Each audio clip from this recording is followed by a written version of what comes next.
بسم اللہ الرحمن الرحیم.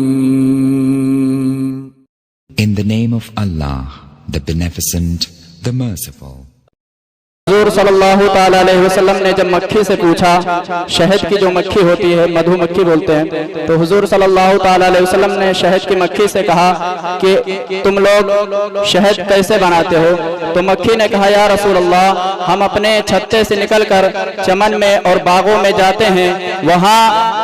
پھول کا رس چوستے ہیں، چوسنے کے بعد آتے ہیں اور اپنا جو لعاب ہوتا ہے، تھوک ہوتا ہے، اس کو چھتے میں ڈال دیتے ہیں، اسی طریقے سے شہد تیار ہوتا ہے۔ تو حضور اکرم صلی اللہ تعالیٰ علیہ وآلہ وسلم نے ارشاد فرمایا کہ پھول کا جو رس ہوتا ہے وہ تو پھیکا ہوتا ہے، لیکن شہد اتنا میٹھا کیوں ہوتا ہے، اتنا لذت دار کیوں ہوتا ہے؟ تو مکھی نے کہا یا رسول اللہ صلی اللہ تعالیٰ علیہ وآلہ وسلم، جب ہم اپنے چھتے سے